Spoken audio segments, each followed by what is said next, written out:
disparities in underserved communities and is the author of Navigating Inflammatory Bowel Disease, IBD, a 6-week blueprint to a better gut health. Let me tell you something. I do know this, that gut health is everything. Yes, and yes. It's so important, and we don't talk about that enough. That's right. I'm so grateful that you are actually an advocate of it. My son's brother has Crohn's disease as well, so thank you so much for standing in the gap for people with that. So yes, give us a round of applause.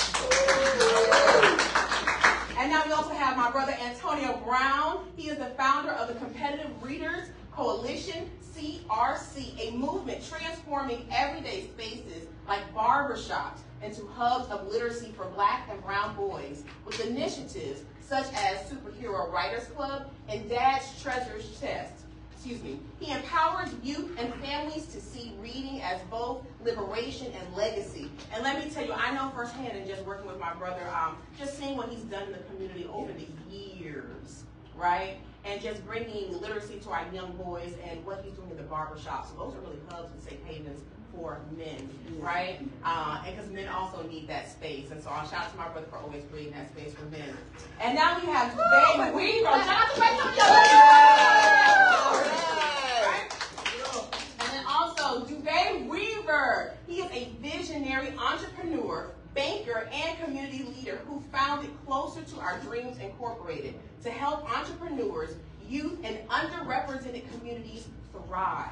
Through programs like Dream Camp and the Manifest Your Dream Tour, he equips people with tools to build financial freedom, generational wealth, and purpose-driven lives. Afterward, and let me just say this about you real quick too. Before I keep going on this, this is happening here. When I came back to St. Pete, I'm from St. Pete, and I moved back to St. Pete like in 2016, and we had an event with Jason Bryant. I grew up with Jason Bryant at the Community Baptist Church, right? And so he had an event. I was just getting into entrepreneurship. And I'm so grateful for you. Fast forward to where I am right now as an entrepreneur. So I really, really appreciate what you do for people like us to show us the way and like shine that light into entrepreneurship. So I'm forever grateful for that. So give him a round of applause. All right. Yeah, I didn't even know I was going to say all that, right? Right. Like I didn't know, here we are. Right? Now, after we're going to networking and book signing, like I said, and on behalf of Stephanie A. Wynn Foundation, Inc. and SAW Business Solutions, thank you for being here. Let's keep building community through stories, voices, and books that matter, especially how they're trying to take some of our books out there. Right now. Exactly. So we need all of it, all right? All right, so we're going to roll into our Q&A. Fair enough? Awesome.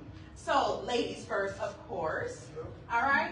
So, Stephanie, your book, Navigating IBD, it's rooted in your personal battle with Crohn's disease. How has sharing your story through writing empowered not only just not only you, has it empowered you, but also the patients and the communities that you actually serve? So, one of the things that I've learned on this journey is that a lot of Black and brown people don't know what IBD is. A lot of people have never heard of inflammatory bowel disease or Crohn's disease or ulcerative colitis, and those are two forms of IBD. People have heard of IBS, which is irritable bowel syndrome, but that's just something that you can fix just with the change of your diet, if you will. But with inflammatory bowel disease, your gut is more inflamed. So what I've learned is that our culture, we self-diagnose a lot.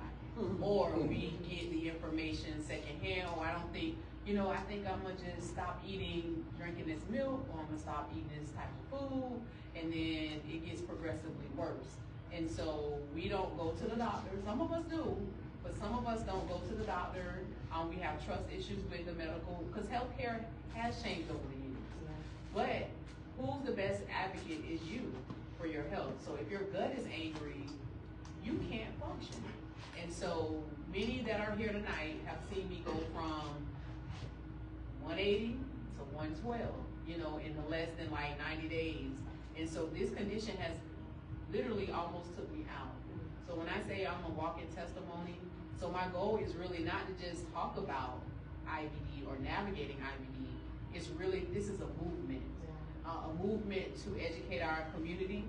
And we started here in St. Pete. But this is going to be nationwide and global. This is a global movement because a lot of our people need this education, not just about what it does, but what are your options? What options do I have? Not just to get on biologic medication, but holistically, let's talk about both options. You may need Western medicine, but you also can use holistic medication too. But that starts with knowing that what are my options and questioning your provider.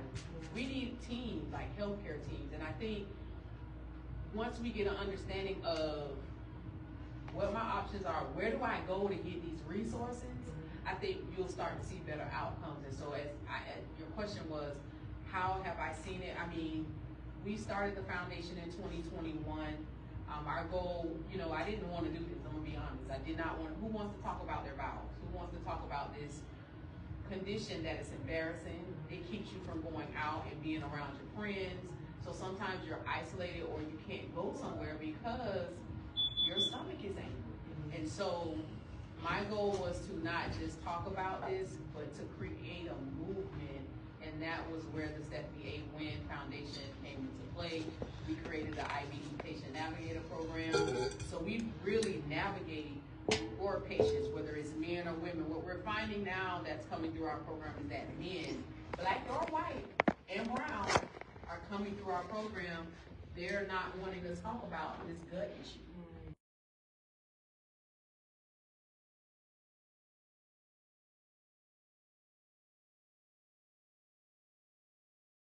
In your body. And so my goal is really not to just talk about this journey or an IBD, but to make it a movement. And I love that. Give a round of applause, please, for sure. Because what I hear is community unity. Because I think a lot of times we think that we're in situations by ourselves, right? Yeah. And creating a safe space. And like you said, who wants to talk about mental health, right? At the same time, we all deal with it. Someone could be dealing with IBD right now and not even be aware. Yes. And what I hear, what you're providing is awareness. Yes. You're creating a safe space for people. And I love that you're saying that it's global worldwide, because we are global worldwide, despite them calling us minorities, right? And I want to say something too. I'm sorry. But I wanted to add too, a lot of mothers going through this journey, I lost 2 children, but nobody could give me an answer. They just said, oh, it's an anomaly. These things just happen. And so we don't know, your body just rejected the baby. So I knew that was a problem for me, because we got to find out what's wrong. Correct. So maternal health and IBD is so critical, and critical to mothers who are talking about getting pregnant or going through this journey with inflammatory bowel disease. And so we're having this Saturday coming up, the Pull Up a Chair, a maternal health community roundtable. Okay. And so we're inviting the healthcare organizations, Baycare, Orlando Health, to the table, if you will. We're talking about mental health. We're talking about OBGYN. These young boys, it's a passion that I've had for a long time now. Having the ability to create a safe space in my shop, having the ability to control the atmosphere, having the ability to control the conversation. I think that goes a long way with, providing them with literature, right? Now I have the ability to basically pour into them some of the things that they may not be getting from, the home environment, peers, or uncles, or fathers, peers.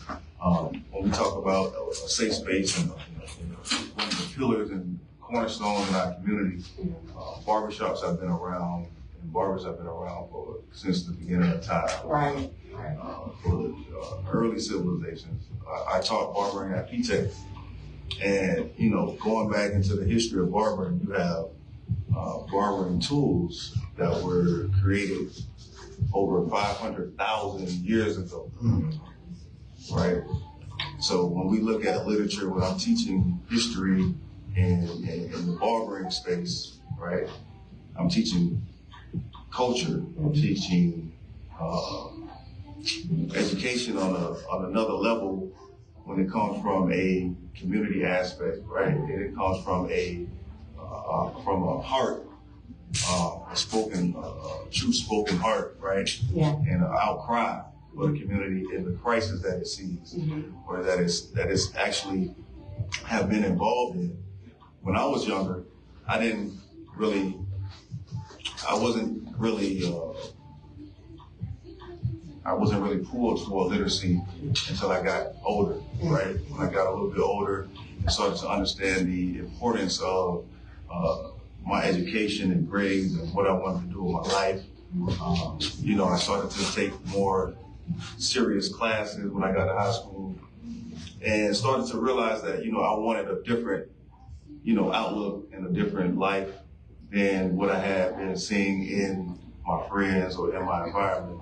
So liberating these kids and giving them another sense of hope, right? So this is also a sense of hope because, again, when they come into the shop, a lot of them are afraid to read out loud. They're afraid to read in front of others. They're afraid to even try, right? So, you build a trust, right? So when we talk about, liberation and we talk about oppression, right? And getting them out of the mindset of, I can't. That's one of the things that I hear a lot when I'm in the shop with these young men is what they can't do, right? What they haven't been allowed to do, what they haven't been exposed to, and what they don't have access to. Right. So providing these young men with access to books, providing them with access to, proper role models, and then proper conversation, right? So providing them with proper dialogue, right?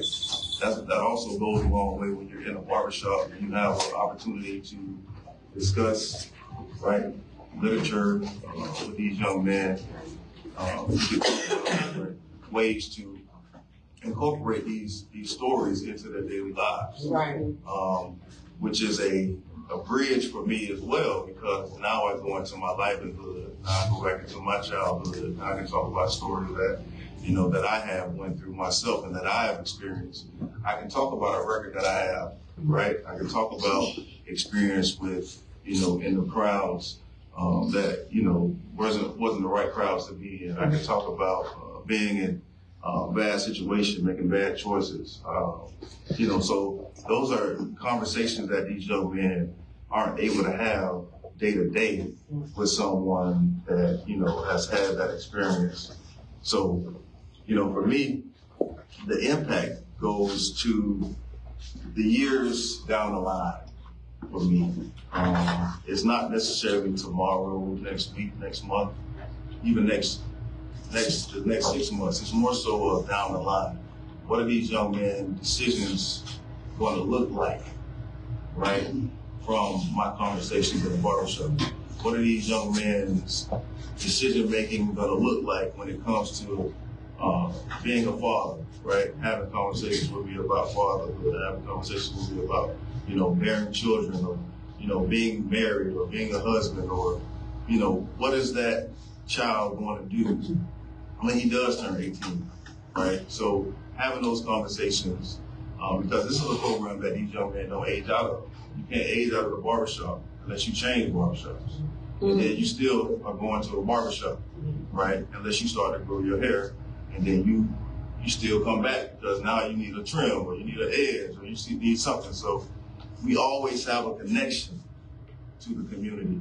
And I believe that, since I started this 9 years ago, I've had young men age out of my program, that are in the military now, that are doing really, really well, that are, in the tech space. And so the literacy component bears fruit for all industries. You're really playing your space as far as being part of the village, right? That's right. And you, what you're doing is also, because we all are part of the village, right? Yes, we all have had those memories of people who we have that just have poured into us as youth or whatever the case may be. And like I mentioned earlier, the barbershop is that safe space for men. That barbershop is the place that men can come to, and boys, obviously, right? That they can learn, they can hear those different jewels. And so, like I said, I personally know Antonio's my brother, and I know that he's created that space. I know how much he cares in regards to what he's doing. He believes in what he's doing. And I know a lot of us do as well. So I just want to give kudos to you, Antonio, on that and providing that liberation through education for our young men of color. Now to Devay, your programs like Dream Champ and Manifest Your Dream Tour are centered around helping people unlock financial freedom and purpose. For someone just starting their journey, what's the very first step you recommend they take toward getting closer to their dreams? I would say, especially when you are pursuing your dreams, you gotta figure out what is the main goal, what is the target. I feel like, especially with a lot of people I talk to, they don't know what they want to do. They don't even know what they want out of life, and that makes it hard for you to make progress because you're basically operating from confusion, right? So what I would tell people is like, hey, sit down. What are your big goals and dreams, right? And then now let's break them down into steps.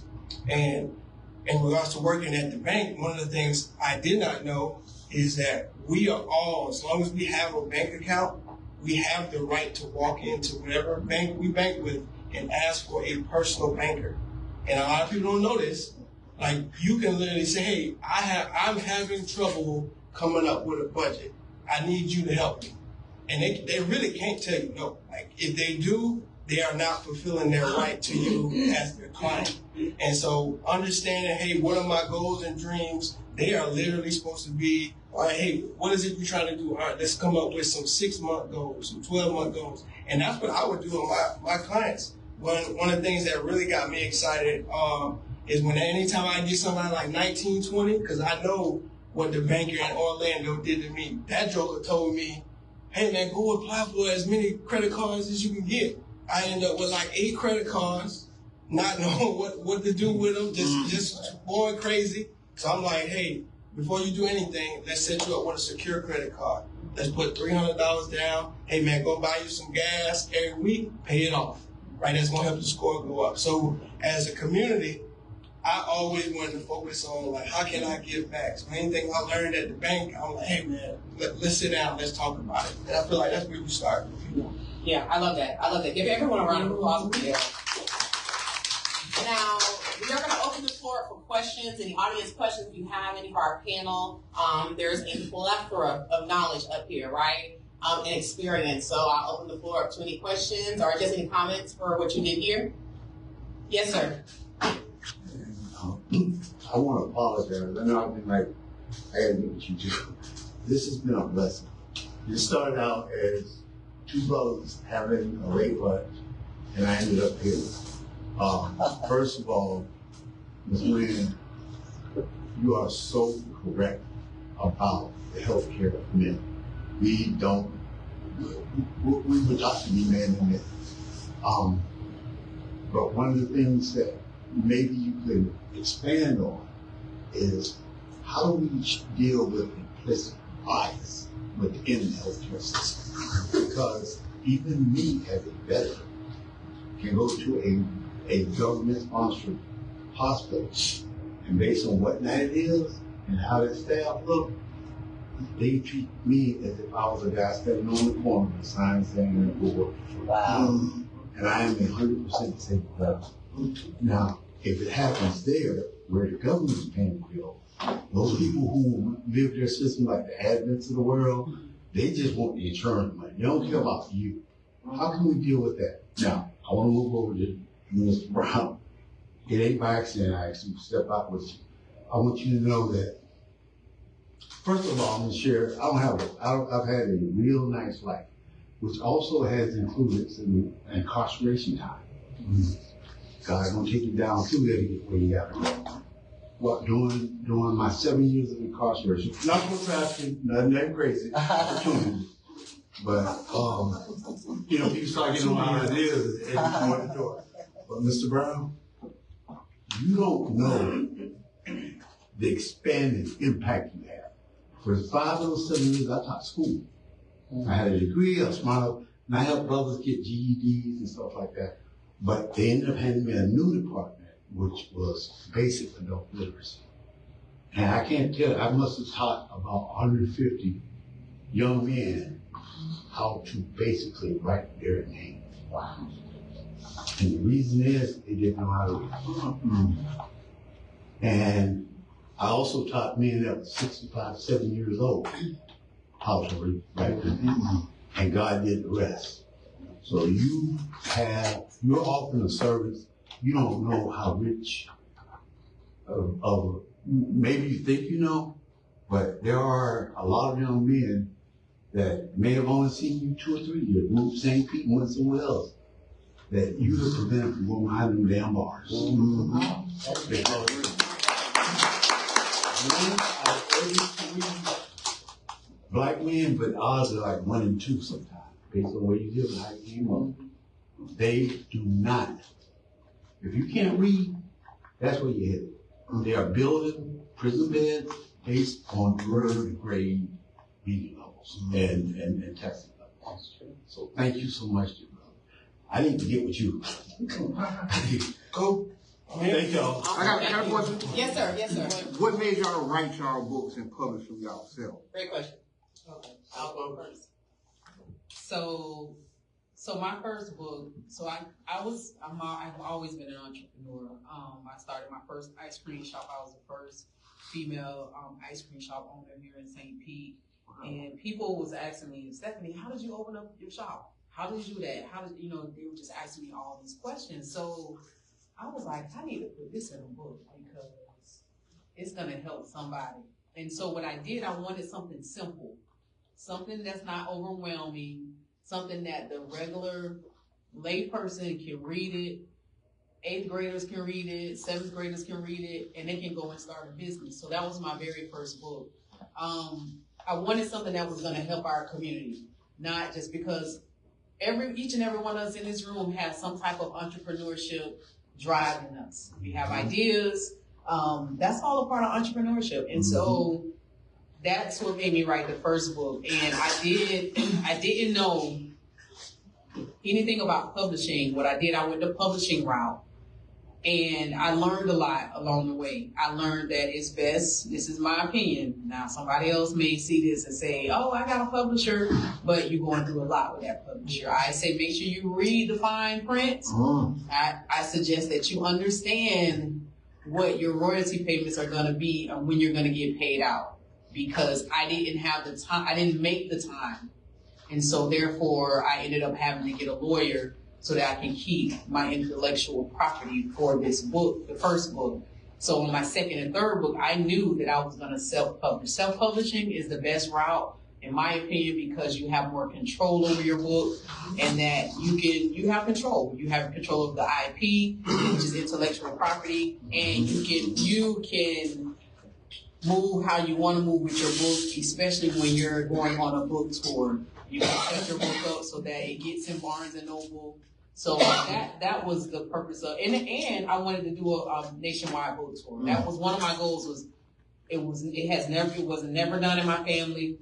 I wanted to change, and so I went on a nationwide book tour through Barnes and Noble and at different colleges, and it was amazing. So if you're looking to write your book, now's the time. I'm coming. Yeah. I would say I do agree. I went the same route, but I also believe in proximity, right? So my first book is Chasing Your Dreams, Bound for Success. And so with that one, I went with what was called Spirit Rain Publishing. So everybody here know who Dr. Eric Thomas is? So I was able to get a deal with the same publisher as him. So I knew, hey, I can attach my name to, hey man, I'm published by the same author, same company as Eric Thomas. That will give me opportunities. And that's what it did. And literally, any school I wanted to speak in, I could be like, hey, send them a little chapter of my book. This is what it is. And be like, oh, okay, who this with? Oh, yeah, this is the number one speaker in the world. Like, this is who he rocking with. And then it'd be Spirit Rain. So for me, it was about proximity for the first book, right? But like she said, what I did not know is even though it was a good deal, I had a 70-30 split. It's really good. But I had to do everything. So it's like, yeah, that's cool. Y'all made the book look nice, but and they even told me the price of my book. And I was like, man, I know I can charge more for this book than $15. I put my blood, sweat, and tears in this, right? So that I did not like having to submit and having to wait and do all this. And they put my book on like back order because they were like, it was another guy who had a bigger buzz. So we're like, hey, we're gonna push him first and we'll put yours out then. So next time around, I said, man, I'm gonna self-publish. And again, like she said, I loved it. So I was able to come up with my book cover. When I had a little trouble, it's my proximity. I was like, man, I'm trying to get my English Spark ready. She was like, man, hit up such and such. He'll get your book cover right. did that, and then we've been off to the races. So I've already sold out the first 2 batches of the books, and I got to order more. And another thing she probably wanted to talk about is too is like any book you write, especially intellectual property, you want to come up with a curriculum, because in most cases you can sell that to an organization. Like my goal right now is to get that in schools. My book that I self-published, the 10 things I wish my mother taught me about money. No school is turning me down as far as like being able to come in and talk about this. So right now we're in partnership talks with Shorecrest and Academy Prep. Mainly because my kids go there. So I was like, y'all gonna sit down and y'all gonna listen about this curriculum. But I said, in exchange for, hey, I'll in-kind this to you, for you to gladly write a nice little testimonial. So when we do go pitch it to such and such, they're like, oh, okay, they already working with Shorecrest and Academy Prep. So it's all about your strategies and knowing what you're trying to do. So Yeah, and I piggyback off of all that. But I wrote a digital book. I didn't want to have inventory. Right? So I went a different route, completely different. So I did the self-publishing route, but I did it in a way that, you know, it went straight to Amazon ebook, right? So my book is not something that I have to sign, right? They can just order it and read it digitally and be done with it, right? However, I am going to write me a hard copy, right? And I can create a curriculum for this particular book as well. So I'm talking to one of my partners as well, Our Children Have Rights, right? So partnering with them with several different speaking engagements now, but as well getting into places with fathers, right? In the centers, talking to dads. I do a lot of fatherhood collaboration right now with fatherhood collaboration with JWB. So there's a lot of things to come right now in the fatherhood space. I believe that, you know, being an author is a opportunity to express how you feel about some of the issues that are going on or that you've experienced. And it's an opportunity that you have to, you know, get your voice out there, be heard, right?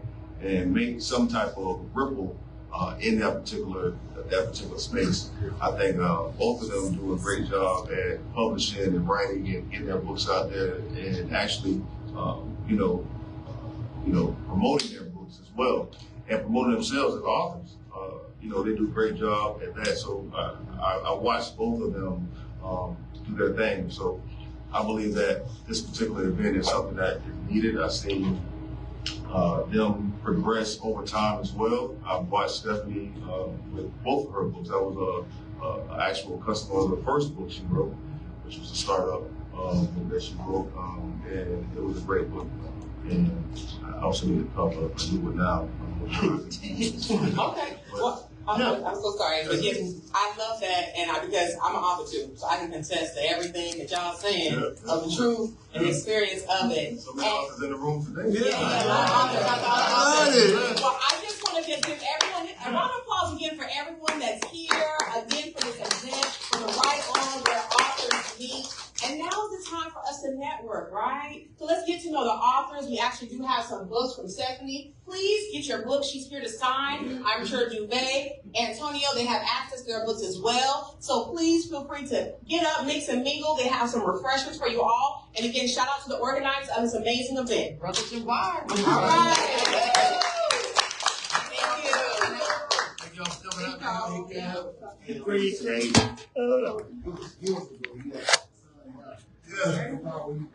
you.